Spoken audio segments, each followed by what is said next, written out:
Assalamualaikum warahmatullahi wabarakatuh. Apa kabar teman-teman semua? Semoga selalu dalam keadaan sehat walafiat. Ya, perkenalkan nama saya Nurbaya Fakubun, mahasiswi jurusan Bimbingan dan Konseling Islam semester 7. Maksud saya membuat video ini untuk memenuhi tugas mata kuliah Ilmu Kalam oleh Pak Arif Budianto, di mana pada kesempatan kali ini saya akan membahas materi ilmu kalam yang berjudul tentang murji'ah. Pasti teman-teman sudah pada bertanya-tanya, murji'ah, apa sih itu murji'ah? Ya teman-teman, di sini ada beberapa poin yang akan saya bahas tentang murji'ah. Yaitu yang pertama, apa itu murji'ah dan bagaimana latar belakang sejarah timbulnya murji'ah. Kemudian yang kedua, apa aliran-aliran dan pokok pemikiran murji'ah. Kemudian yang ketiga, bagaimana pengaruh murji'ah. Kita masuk pada pembahasan yang pertama, yaitu apa itu murji'ah dan bagaimana latar belakang sejarah timbulnya murji'ah. Iya, jadi aliran murji'ah itu merupakan salah satu aliran teologi Islam yang muncul pada abad pertama Hijriah. Pendiri dari aliran murji'ah ini tidak diketahui dengan pasti siapa, akan tetapi menurut Syahristani dalam bukunya bahwa orang pertama yang membawa paham ini adalah Ghailan ad-Dimashqi. Kata murji'ah sendiri berasal dari bahasa Arab, yaitu arja'ah, yang artinya bisa bermacam-macam, yaitu yang pertama menunda atau menangguhkan, kemudian yang kedua yaitu memberi harapan, dan yang ketiga yaitu mengesampingkan. Dari ketiga arti yang ini ada definisinya, yaitu yang pertama, murji'ah dalam arti menunda atau menangguhkan. Maksudnya adalah bahwa dalam menghadapi sahabat-sahabat yang bertentangan, mereka tidak mengeluarkan pendapat siapa yang bersalah, tetapi mereka menunda dan menangguhkan penyelesaian persoalan tersebut di hari akhirat kelak di hadapan Allah Subhanahu wa taala. Kemudian yang kedua dari arti murji'ah yaitu memberi harapan. Maksudnya adalah bahwa orang-orang Islam yang berbuat dosa besar tidak menyebabkan mereka menjadi kafir. Mereka tetap mukmin dan tetap mendapatkan rahmat Allah meskipun mereka harus masuk lebih dahulu dalam neraka karena perbuatan dosanya. Kemudian yang ketiga terkait dengan arti dari murji'ah yang artinya mengesampingkan, itu maksudnya adalah bahwa golongan murji'ah ini dia menganggap bahwa yang penting dan yang diutamakan adalah keimanan. Aliran ini disebut murji'ah karena yaitu dia menunda penyelesaian permasalahan antara Ali bin Abi Thalib dan Muawiyah ibnu Abu Sufyan dan Khawarij ke hari perhitungan di akhirat nanti. Aliran ini menyatakan bahwa orang yang berdosa tetap mukmin selama masih beriman kepada Allah Subhanahu wa taala dan Rasul-Nya. Kemudian, sedangkan orang yang melakukan dosa besar, orang tersebut di akhirat baru ditentukan hukumannya. Jadi, aliran murji'ah ini dia memiliki tiga pengertian yang tadi sudah saya paparkan. Kemudian dari aliran murji'ah ini dia muncul dilatar belakangi karena persoalan politik, di mana persoalan politik yaitu soal khilafah atau kekhalifahan setelah terbunuhnya Khalifah Utsman bin Affan. Ya, pada saat itu umat Islam mulai terpecah ke dalam tiga kelompok, yaitu golongan Khawarij, dan yang kedua yaitu Syiah, dan yang ketiga yaitu Muawiyah. Dari ketiga golongan ini mereka saling berebut kekuasaan, yaitu antara kelompok Muawiyah yang membentuk dinasti Umayyah, Syiah dan Khawarij sama-sama menentang kekuasaannya. Syiah menentang Muawiyah karena menuduh Muawiyah merebut kekuasaan yang seharusnya milik Ali dan keturunannya. Sementara itu Khawarij tidak mendukung Muawiyah karena ia dinilai menyimpang dari ajaran Islam.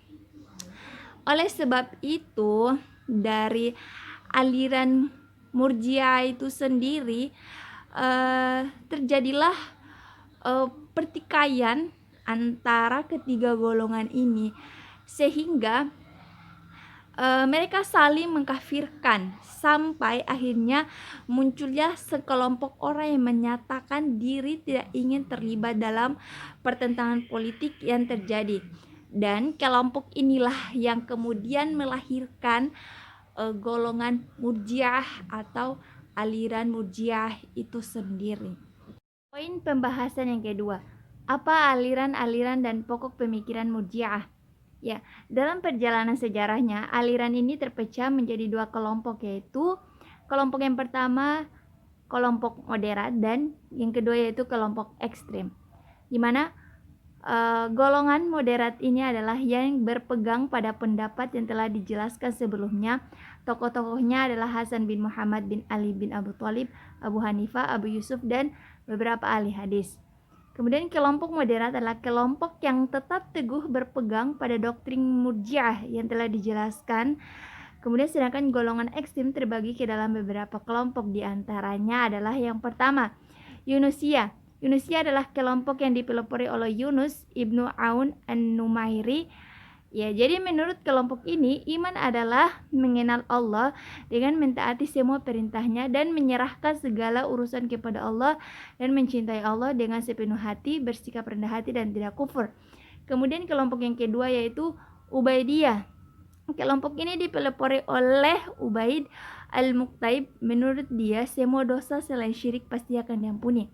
Kemudian kelompok yang ketiga, Al-Ghassaniyah. Kelompok Al-Ghassaniyah adalah mereka yang mengikuti ajaran Ghassan al-Kafi. Menurut Ghassan, iman adalah pengetahuan ma'rifat kepada Allah dan Rasulullah. Kemudian kelompok yang keempat, yaitu Saubaniyah. Saubaniyah dipelopori oleh Abu Sauban yang berpendapat bahwa iman adalah pengenalan dan pengakuan lidah kepada Allah. Kemudian mereka juga menambahkan bahwa yang termaksud iman adalah mengetahui dan mengakui sesuatu yang menurut akal wajib dikerjakan.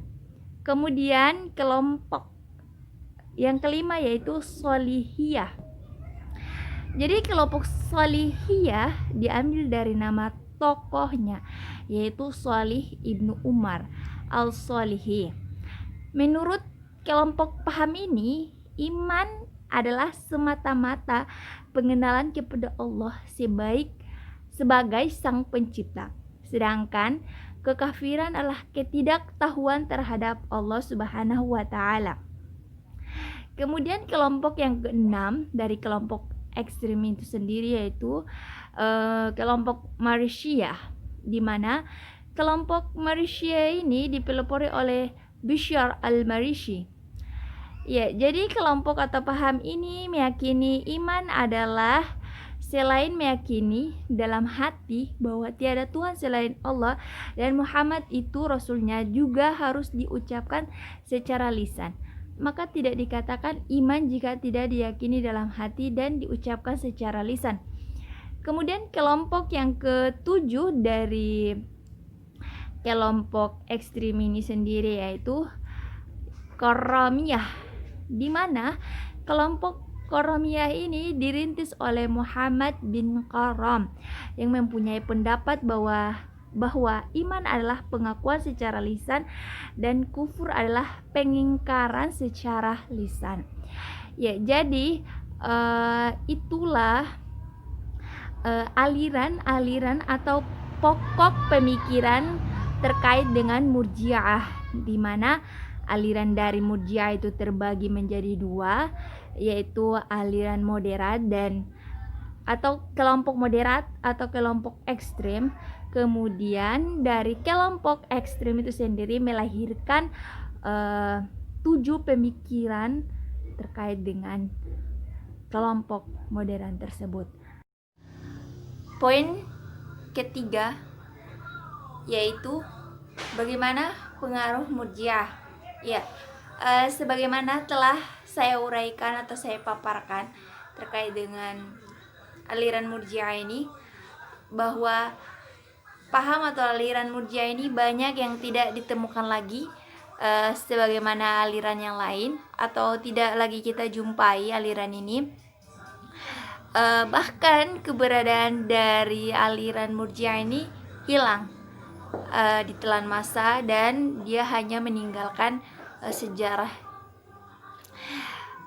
Namun pada hakikatnya dari aliran Murji'ah ini, dia masih ada praktik-praktik ajarannya yang masih berkembang atau bisa ditemukan di kalangan masyarakat dewasa ini. Hanya saja dari aliran ini sudah tidak dinamakan lagi dengan aliran Murji'ah, tapi dia bisa dinamakan dengan aliran yang lainnya. Ya, walaupun sudah tidak ditemukan, tapi aliran ini dia mempunyai pengaruh atau dampak yang sangat pesat, yang sangat berkembang di masyarakat. Di antaranya yaitu taklid, dimana taklid ini ketika seorang anak kecil, contohnya ketika seorang anak kecil ditanya apa agamamu, dia menjawab bahwa agama saya Islam. Karena dia lahir dari orang tua yang muslim, maka dia mengatakan bahwa dia itu seorang muslim. Padahal ketika dia ditanya apa itu agama Islam, dia tidak bisa mendefinisikan atau menjelaskan apa itu Islam. Hal ini juga sangat dipengaruhi pada masa aliran Murji'ah pada kala itu. Kemudian yang kedua yaitu penundaan dan penangguhan. Hal yang paling sangat berpengaruh pada aliran Murji'ah dan sampai sekarang itu penundaan dan penangguhan, di mana kita ketahui bahwa seringkali kita melakukan atau menunda urusan kita, baik itu urusan dunia maupun akhirat, karena itu menjadi salah satu kebiasaan dalam hal yang lumrah yang sering kita lakukan sampai sekarang ini. Bahkan dalam hal yaitu bertaubat, kita masih menunggu. Umur kita masih muda kok, bisa saja kita menunggu kita bertaubat kapan-kapan saja. Padahal kita tidak tahu bahwa ajal kita itu kapan. Nah, di situ merupakan salah satu pengaruh dari aliran Murji'ah itu sendiri.